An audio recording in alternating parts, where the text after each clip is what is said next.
Hello, welcome to Central. In this video, we are going to look at some few more examples of dimensions. Now, before we do that, I want us to look at some uses of dimensions as we'll be applying them in our subsequent examples. So the first important or the first use of dimension or dimensional analysis is to derive the unit of physical quantities.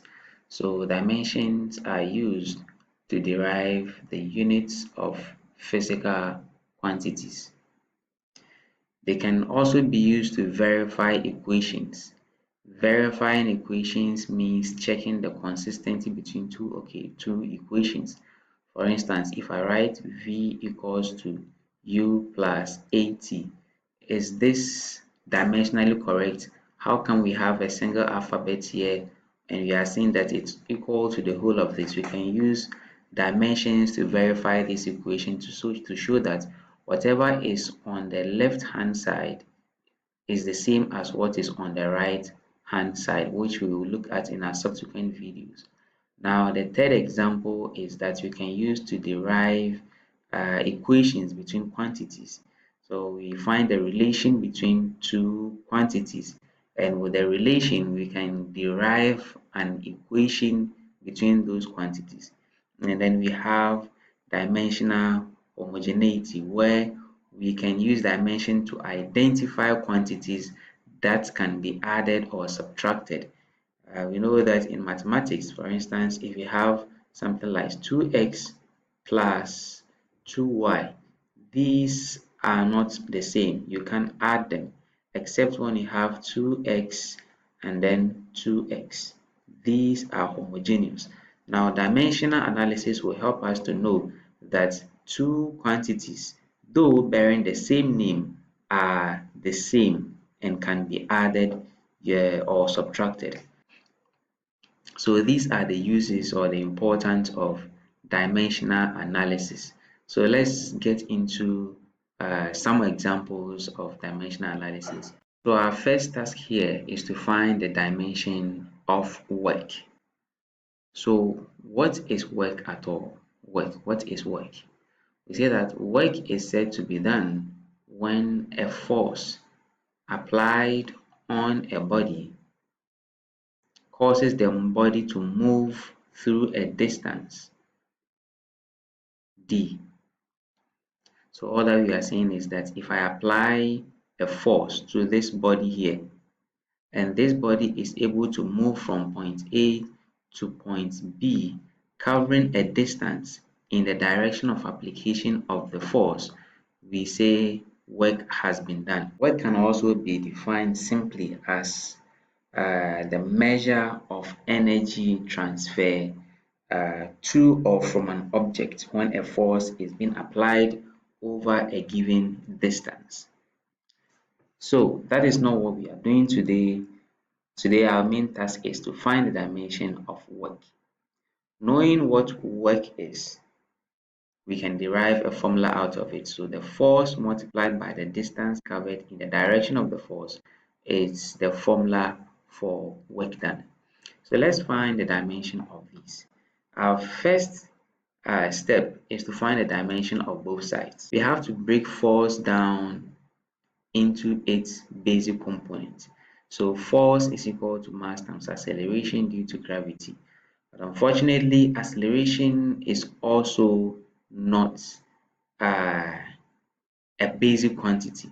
So you have acceleration, mass is a basic quantity, acceleration is not a basic quantity. So we have to bring or come down and find the dimension or find the formula for acceleration. So now we have acceleration equals the velocity over time, and now we have velocity, which is also not a basic quantity. So you have to find or break velocity down. So breaking velocity down, we have velocity to be equal to displacement over time. Now we have displacement, which is a basic quantity, and we have time, which is a basic quantity.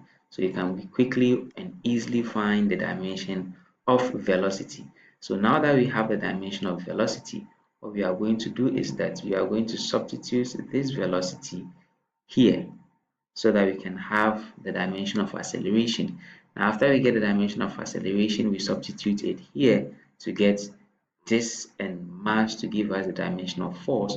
Then after the dimension of force, we substitute the dimension of force here. Then distance is basic. We get the dimension of force multiplied by distance, which will give us the dimension of work. So let's quickly run through it. So now that we know the dimension of velocity, we can now find the dimension of acceleration as the dimension of velocity divided by the dimension of time. And this put together give us this dimension, LT exponent -2. Now that we have the dimension of acceleration, we are going to substitute the dimension of acceleration into the dimension of force. So when you do that, we are going to get mass, dimension of mass times the dimension of acceleration as we derive here. So the dimension of force is going to be MLT exponent -2. So now that we also have dimension of force, we can go ahead to find the dimension of work by substituting the dimension of force in place of the formula. So we have dimension of work to be equal to dimension of force, which is MLT power -2 multiplied by L, which is the dimension of distance. So in all, we are going to get the dimension of work to be ML squared T exponent -2.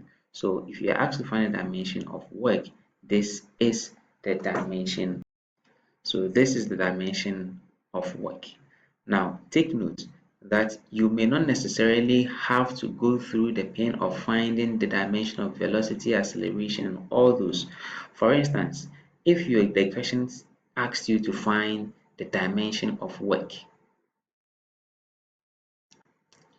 and you know that work is equal to force times distance.